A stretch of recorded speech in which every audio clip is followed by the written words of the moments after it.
चलिए हेडिंग लिखिएगा, elastic collision in one dimension, elastic collision in one dimension. ठीक है, बहुत इंपॉर्टेंट है, समझने का हम लोग प्रयास करेंगे, उसके बाद हम लोग सारा कहानी समझेंगे। तो इलास्टिक कोलिजन की बात करते हैं तो हम लोग पढ़े थे, इलास्टिक कोलिजन एक ऐसा कोलिजन है जिसके अंदर काइनेटिक एनर्जी भी कंजर्व होता है, मोमेंटम भी कंजर्व होता है, टोटल एनर्जी भी कंजर्व होता है ना। इकलौता ऐसा दिखाई दे रहा था जिसके अंदर सब कुछ कंजर्व था। ठीक है, और यहाँ जो एनर्जी है किसी दूसरे फॉर्म ऑफ एनर्जी में कन्वर्ट नहीं होता है। तो चलिए इसका आज हम लोग डिटेल स्टडी करेंगे, बहुत इंपॉर्टेंट है, एग्जाम में इस पे क्वेश्चंस पूछे जाते हैं। तो हमारा जो हेडिंग होगा वो होगा elastic collision in one dimension. ठीक है, अब बच्चा लोग समझना, सपोज करो ये हमारे पास एक कोई ऑब्जेक्ट है। ठीक है, ऑब्जेक्ट को थोड़ा बना लिया जाए, ये ऑब्जेक्ट ए है। ठीक, ये ऑब्जेक्ट क्या है, ए। कोई दूसरा ऑब्जेक्ट ये है, इस ऑब्जेक्ट का नाम ले लेते हैं बी। कोई दो बॉडीज हैं आपके पास। ठीक है, समझने का प्रयास करिएगा, ये कोई बी है। ठीक, थोड़ा सा दूर कर लेते हैं, ये बी है। ये भाई साहब u1 वेलोसिटी से ऐसे चल रहे थे और ये भाई साहब u2 वेलोसिटी से ऐसे चल रहे थे। बात समझ में आ रही है, दोनों कैसे चल रहे थे, u1 एंड u2 वेलोसिटी से चल रहे थे। अब ये दोनों क्या हुए, कुछ देर बाद इन दोनों के बीच में हुई कोलिजन। इनके बीच में क्या हुई, कोलिजन।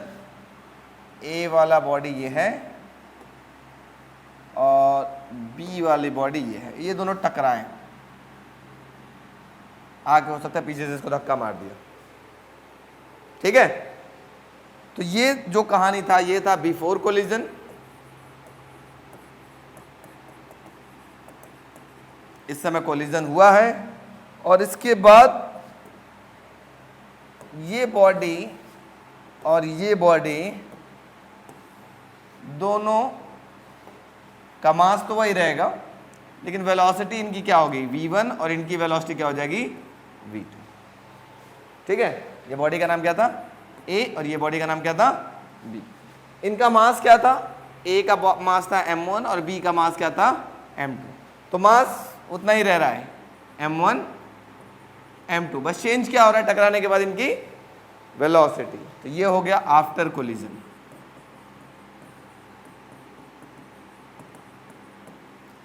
समझ में आया, ये था बिफोर कोलिजन, ये at the time of collision, at the time of collision, collision के वक्त और ये कोलिजन के बाद। अब क्या होगा बच्चों, समझो। सबसे पहली बात फिर से बताता हूं, दो बॉडी थे, एक का मास m1 था, इनिशियल वेलोसिटी u1 से चल रहा था, दूसरी बॉडी थी मास m2 थी, इनिशियल वेलोसिटी u2 से चल रही थी। दोनों टकराए, टकराने के बाद मास तो वही रहेगा, लेकिन पहले वाली बॉडी का जो वेलोसिटी वो चेंज हो गई, मान लेते हैं वो क्या हो गया v1, और दूसरे वाले बॉडी का वेलोसिटी क्या चेंज होकर के हो गया v2। ठीक है, अब हमको क्या निकालना है, हमारा एम है इस पहले वाले बॉडी का फाइनल वेलोसिटी कितना होगा उसके लिए फॉर्मूला डिराइव करना है, और दूसरे वाले बॉडी का फाइनल वेलोसिटी कितना होगा उसके लिए भी फॉर्मूला डिराइव करना है। तो ये किस टाइप का कोलिजन है, पहले ये बताइए। ये इलास्टिक कोलिजन है। इलास्टिक कोलिजन के अंदर क्या क्या होता है, काइनेटिक एनर्जी कंजर्व होता है और मोमेंटम कंजर्व होता है। तो सबसे पहले हम अकॉर्डिंग टू बात करें conservation of momentum. According to conservation of momentum, टकराने से पहले का टोटल मोमेंटम किसके बराबर होगा, टकराने के बाद का मोमेंटम, दोनों बराबर होगा तभी तो बोलेंगे कंजर्व है। तो बताओ टकराने से पहले इसका मोमेंटम कितना होगा, पहले वाले बॉडी का मोमेंटम इक्वल टू क्या होता है, मास इनटू वेलोसिटी। तो मास क्या हो जाएगा m1, वेलोसिटी क्या था u1, प्लस दूसरे वाले बॉडी का मोमेंटम कितना था, m2 u2। ये टकराने से पहले का टोटल मोमेंटम है। आप चाहो तो इसको नीचे लिख लो, मैं यहां पे लिख देता हूं, total momentum before collision equal to total momentum after collision. मतलब टकराने से पहले का टोटल मोमेंटम किसके बराबर होगा, टकराने के बाद का। तो ये तो हो गया टकराने से पहले का मोमेंटम। अब बताओ टकराने के बाद का टोटल मोमेंटम कितना होगा।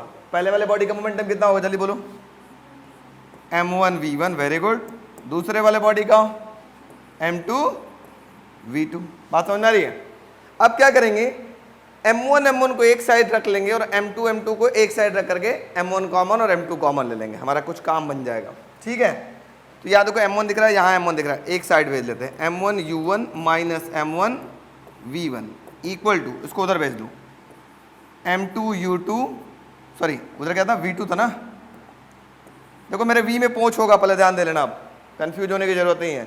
जहाँ v है उसमें पोंछ लगा देंगे हम, और इसको उठा के उधर भेज दो, क्या मिलेगा, माइनस m2 v2 इधर था और ये उधर गया तो क्या मिलेगा, m2 u2। इनमें से कॉमन क्या दिख रहा है पहले वाले में से, जल्दी बताओ, m1 ब्रैकेट में क्या मिलेगा, u1 minus v1 equal to, इधर कॉमन क्या दिख रहा है, m2 ब्रैकेट में क्या होगा, v2 माइनस u2। हो गया इक्वेशन नंबर 1। कोई डाउट, यस नो। अभी हमने क्या कंजर्व दिखाया, मोमेंटम, क्योंकि हमको पता है कि इलास्टिक कोलिजन में मोमेंटम कंजर्व होता है। अब हमको पता है कि काइनेटिक एनर्जी भी यहाँ कंजर्व होता है। इसका मतलब टकराने से पहले का काइनेटिक एनर्जी इक्वल टू क्या होगा, टकराने के बाद का काइनेटिक एनर्जी। चलिए,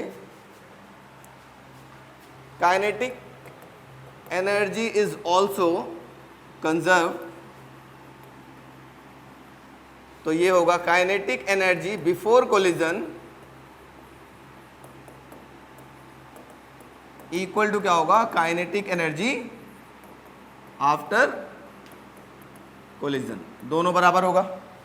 तो टकराने से पहले बताओ इसका काइनेटिक एनर्जी क्या होगा, 1/2 m1 u1 स्क्वायर प्लस 1/2 इसका क्या हो जाएगा, 1/2 m2 u2 square. Kinetic energy का फॉर्मूला पता है ना, चलो जल्दी से बताओ। पहले वाले बॉडी का क्या हो जाएगा, हाफ m1 u1 स्क्वायर और दूसरे वाले बॉडी का हाफ m2 u2 स्क्वायर। ये कब का कोलिजन था बताओ, ये कब की काइनेटिक एनर्जी थी, टकराने से पहले का। अब टकराने के बाद वाला बताओ, जल्दी बताओ, पहले वाले बॉडी का काइनेटिक एनर्जी कितना हो जाएगा, जल्दी बताओ, 1/2 m1 v1 स्क्वायर है ना, प्लस 1/2 m2 v2 स्क्वायर। नहीं समझ में आ रहा तो बताओ, आ रहा है। 1/2 दोनों तरफ से कॉमन लेके काट दो, मान लो कट गया, कट गया। अब दूसरा काम वही करेंगे, m1 को क्या करेंगे, एक साथ रखेंगे और m2 को एक साथ भेजते हैं। तो चलो मान लो 1/2 कट गया, काम खत्म करो। अब ये था m1 u1 का स्क्वायर और ये वाला m1 को इधर भेज दो, माइनस m1 v1 का स्क्वायर। समझ में आ रहा है। अब इधर क्या था आपके पास, m2 v2 का स्क्वायर माइनस इसको उधर भेज दो, m2 u2 का स्क्वायर। कोई दिक्कत, कॉमन क्या ले सकते हो दोनों में से, जल्दी बताओ। m1 ब्रैकेट में क्या मिलेगा, u1 का स्क्वायर माइनस v1 का square equal to m2 common ले लिया, क्या मिलेगा, v2 का स्क्वायर माइनस u2 का स्क्वायर। समझ में आ रहा है कि नहीं आ रहा है, यस नो, सबको आ रहा है। इसको बोल लेते हैं इक्वेशन नंबर 2। ठीक है, इक्वेशन 1 इक्वेशन 2 क्लियर। अब दोनों इक्वेशन को डिवाइड कर लेते हैं। अगला स्टेप होगा dividing equation second by first. We get, second क्या था बच्चों, जल्दी बोलो, m1, यही तो ना, क्या मिलेगा, इसको ऐसे लिख सकते क्या, u1 माइनस v1 एक ब्रैकेट में और u1 प्लस v1 एक ब्रैकेट में, इधर वाले को लिख सकते हैं ना, इक्वल टू, इधर क्या था m2, इसको क्या लिख सकते हो जल्दी बोलो, v2 माइनस u2 एक ब्रैकेट में और v2 प्लस u2 एक ब्रैकेट में। क्यों लिख रहे हैं बताओ, ऐसा क्यों लिख रहे हैं, क्योंकि a square minus B square का फॉर्मूला है, a माइनस बी एक ब्रैकेट में और a प्लस बी एक ब्रैकेट में, दोनों तरफ लगा लिया। अब इसको किससे डिवाइड करना है, इक्वेशन 1 से। तो इक्वेशन 1 क्या था, जल्दी से देखो, ये था m1 u1 माइनस v1। चलो डिवाइड करते हैं, ये हो जाएगा m1 u1 माइनस v1 और इधर क्या था m2 v2 माइनस u2। देखो यहाँ पर देखो m2 v2 minus u2 divide कर दिया। क्या कटेगा बताओ, क्या कटेगा? m1 से m1 और ये ब्रैकेट से ये ब्रैकेट कैंसिल, m2 से m2 ये ब्रैकेट से ये ब्रैकेट, कोई दिक्कत। क्या मिला आपके पास जल्दी बताओ? यहाँ पर यहाँ मिला क्या? u1 plus v1 equal to क्या मिलेगा? v2 plus u2। Equation number आप देखो, यहां तक किसी को दिक्कत? अब यहां से दो एक्सप्रेशन निकालोगे, एक बार v1 की वैल्यू और एक बार v2 की वैल्यू। पहले v1 की वैल्यू निकाल लेते हैं, तो बताओ v1 बराबर क्या मिलेगा, जल्दी बोलो। v1 इक्वल टू क्या मिलेगा? इसको इधर भेज दो, ये हो जाएगा v2 plus u2 minus u1। इसको इक्वेशन नंबर 3 बोल लेते हैं, ठीक है। अब v1 की वैल्यू निकालो, v1 निकल गया, v2 निकालो, v2 की वैल्यू इसको उठा के इधर भेज दो, क्या मिलेगा जल्दी बोलो, जल्दी बोलो। u1 प्लस v1 माइनस ये उधर चला जाएगा तो क्या हो जाएगा? u2। इक्वेशन नंबर क्या हो गया? 4। यहां तक समझ में आएगा नहीं? पहला स्टेप में क्या किया गया है? मोमेंटम कंजर्व किया गया है, टकराने से पहले का मोमेंटम इक्वल टू टकराने के बाद का। दूसरा स्टेप में क्या किया गया है? काइनेटिक एनर्जी को कंजर्व किया गया, टकराने से पहले का total kinetic energy equal to टकराने के बाद का काइनेटिक एनर्जी। फिर दोनों इक्वेशन को डिवाइड कर लिया गया, ठीक है, थर्ड स्टेप। चौथा स्टेप में एक बार v1 की वैल्यू निकाल लिया गया, एक बार v2 की वैल्यू निकालेगा। यहां तक समझ में आया? अब क्या करेंगे? पहली बार v1 की वैल्यू उठा करके पुट करेंगे इक्वेशन नंबर 1 में, तो हमें v2 का फाइनल वेलोसिटी पता चल जाएगा। मेरी बात समझ में आ रही है? फिर से समझो, जब ये v1 निकाल करके इक्वेशन 1 में पुट करेंगे तो v2 मिल जाएगा आपको आंसर, और जब v2 पुट करोगे उस इक्वेशन 1 में तो क्या मिल जाएगा? v1 मिल जाएगा, ठीक है। तो देखो कैसे पुट करेंगे, ध्यान से देखना। यही स्टेप थोड़ा देखने में लंबा होता है लेकिन घबराना नहीं है। तो लिखो, putting the value of v1 in equation first, यहां पे कर लेते हैं। समझिएगा इक्वेशन 1 में क्या था आपके पास? इक्वेशन 1 थोड़ा ध्यान से देखो, पहले इक्वेशन 1 जल्दी बोलो। m1 बोलो बच्चों, देखो यहाँ पे क्या है? m1 बोलो बोलो बोलो। m1 ब्रैकेट में u1 minus v1 equal to m2 क्या था जल्दी बोलो, क्या था? v2 minus u2, v2 minus u2। अब आपको किसकी जगह रिप्लेस करना है? v1। तो v1 यहां दिखाई दे रहा है क्या? इसको हम थोड़ा सा हाईलाइट कर लेते हैं। इस v1 की जगह क्या पुट करेंगे? v2 plus u2 minus u1 put कर सकते हैं क्या? बहुत आराम से, चलो पुट करते हैं। v2 plus u2 minus u1, तो क्या मिलेगा? m1 u1 माइनस, इसी की जगह पुट करना है। क्या पुट करना है? क्या पुट करना है? v2 plus u2 minus u1, v2 plus u2 minus u1, यही पुट करना है ना। इक्वल टू क्या हो गया आपके पास? Equal to m2 v2 minus u2। कोई तकलीफ? समझिए बस, बहुत सिंपल है। m1 अब माइनस से अंदर मल्टीप्लाई करो, मल्टीप्लाई करो तो क्या मिलेगा बताओ? u1 minus v2 minus u2 plus u1 equal to m2 v2 minus u2। कोई तकलीफ? अब यहां पे देखो u1 एक कितने u1 हो जाएंगे? 2u1। सो m1 2u1, ठीक है। समझ में आ रहा है कि नहीं आ रहा है? m1 2u1 minus v2 minus u2 equal to m2 v2 minus u2। थोड़ा देखने में बड़ा है लेकिन बस सॉल्व करना है, ज़्यादा कुछ करना नहीं है। अब कुछ नहीं करना है, सब मल्टीप्लाई कर लो, सब मल्टीप्लाई कर लो। मल्टीप्लाई करने के बाद क्या करना? v2 को एक साइड रख लेना, ठीक है। अब बाकी जो डेटा है उसको एक साइड लेकर के ट्रांसफर कर दो, आंसर आ जाएगा, ठीक है। जैसे देखो मैं मल्टीप्लाई करता हूँ, मल्टीप्लाई करो तो यहाँ क्या मिलेगा जल्दी बोलो? 2m1 u1 minus m1 v2 minus M1U2 equal to M2V2 minus का M2U2। यहां तक कोई दिक्कत? अब मैंने क्या बोला है कि V2 को एक साइड रख लेंगे, बाकी सबको एक साइड। इसको उठा के इधर भेज दो और इसको उठा करके उधर भेज दो, भेजा जाए तो यहाँ क्या मिलेगा जल्दी बोलो? 2M1U1 और ये इधर आ जाएगा तो क्या होगा? प्लस M2U2, ये वाला आ गया इधर। फिर इधर क्या था ऑलरेडी? माइनस M1U2, ठीक है, और इसको उधर भेज दो तो क्या मिलेगा? M2V2 और माइनस उधर जाके क्या हो जाएगा? Plus M1V2। लिख सकते हैं क्या? Yes no? आप देखो ये हो गया ट्वाइस ऑफ M1U1। इसमें से कॉमन क्या दिख रहा है? U2, कॉमन ले लो U2। ब्रैकेट में क्या मिलेगा? M2 माइनस M1, और यहां से कॉमन क्या दिख रहा है बताओ? V2, क्या मिलेगा? M1 plus M2। अब इसको उठा के इसके नीचे भेज दो, आंसर मिल गया, V2 का एक्सप्रेशन मिल गया। देयरफॉर V2 बराबर क्या होगा? इसको इसके नीचे भेजो तो मिलेगा 2M1U1 अपॉन में M1 plus M2 plus U2 M2 minus M1 whole upon में M1 प्लस M2। ये किसका एक्सप्रेशन मिल गया? V2 का मिल गया। नहीं समझ में आया? V1 निकालने के लिए क्या करेंगे बताओ? V1 निकालने के लिए क्या करेंगे? तो ये वाला V2 कहाँ पुट करेंगे? इक्वेशन नंबर 1 में। फिर वही काम करते हैं। थोड़ा देखने में बड़ा लग रहा है ना, लेकिन है नहीं।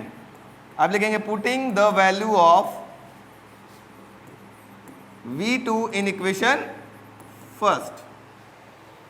इक्वेशन फर्स्ट क्या था? इक्वेशन फर्स्ट यहां से फिर से उतार लेते हैं। क्या था आपके पास? M1U1 minus V1 equal to M2 V2 minus U2, ठीक है। अब किसकी जगह पुट करना है?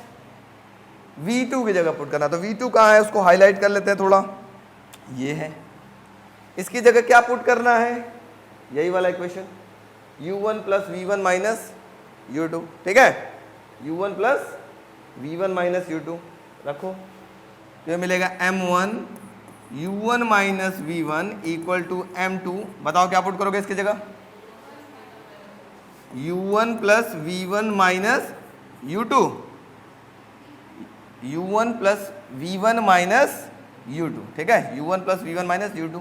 फिर ऑलरेडी एक यहाँ पे भी U2 था माइनस का, ठीक है। अब थोड़ा सा जल्दी जल्दी स्टेप लगाते हैं। मल्टीप्लाई करो अंदर, M1U1 माइनस का M1V1 इक्वल टू ये हो जाएगा हाँ M2U1 और ये हो जाएगा प्लस M2V1 और ये U2 minus U2 minus U2 minus 2U2 हो जाएगा और M1 मल्टीप्लाई कर दो तो क्या मिल जाएगा? माइनस का 2M2U2। अब क्या करेंगे बताओ जल्दी से आप लोग? मैंने बताया था वही V1 को एक साइड रख लेंगे, बाकी चीज़ को उठा के अलग साइड फेंक देंगे। तो V1 कहाँ दिखाई दे रहा है? एक यहाँ दिखाई दे रहा है और एक यहाँ दिखाई दे रहा है। इन दोनों को एक साइड भेज लेते हैं, बाकी सबको उठा के इधर भेज लेते हैं। इसको उठा के उधर भेजो और बाकी सबको उधर भेज दो, ठीक है। भेजा जाए? चलो भेजते हैं। देखो क्या मिलेगा। इधर मिलेगा आपके पास M1U1, इसको इधर भेजो, माइनस M2U1, इसको इधर भेजो, plus twice of M2U2 equal to इधर क्या था? M2V1 और ये उधर जाएगा प्लस M1V1 मिलेगा? Yes no?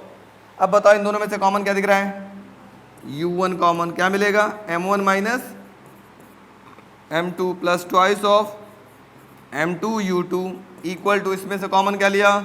V1। ब्रैकेट में क्या मिलेगा? M1 प्लस M2 लिख सकते हैं। अब इसको उठा के डिवाइड कर दो ऐसे ही। तो डिवाइड करोगे तो क्या मिलेगा जल्दी से बताओ? एक्सप्रेशन दिख रहा है आपके पास। तो V1 बराबर क्या मिल जाएगा जल्दी देखो, इसको इसके नीचे भेजो तो मिलेगा ट्वाइस ऑफ M2U2 अपॉन में M1 प्लस M2 प्लस ये इसके नीचे भी चला जाएगा तो मिलेगा U1 M1 minus M2 whole upon में M1 प्लस M2। ये हो गया आपके पास V1 के लिए एक्सप्रेशन। बात समझ में आई कि नहीं आई? क्लियर? अब दोनों फॉर्मूला याद करने की ज़रूरत कैसे है? बहुत सिंपल है। सिंपल कैसे? अगर एक फॉर्मूला दोनों में से कोई भी याद है, चाहे V1 का याद है तो V2 याद कर लोगे। क्या करना है, जहां देखो M1 को M2 से रिप्लेस कर देना और U1 को U2 से रिप्लेस कर देना, बस आंसर आ जाएगा। जैसे देखो यहाँ M1 U1 था तो यहाँ होगा M2 U2, यहाँ M2 था तो यहाँ पे M1 होगा। बोला ना, M1 को M2 से रिप्लेस करो और M2 को M1 से कर लो, U1 को U2 से करो और U2 को U1 से कर लो, रिप्लेस कर दो, आंसर आ जाएगा। एक याद आता दूसरा अपने आप याद हो जाएगा। समझ में आया? तो ये आपके एग्जाम में पूछा जाता है। ये बड़ा सा, देखने में बड़ा है लेकिन बड़ा है नहीं, है ना। और इसका भी एक स्पेशल केस भी है तो वो भी हम बताते हैं, नोट करिए पहले इसको।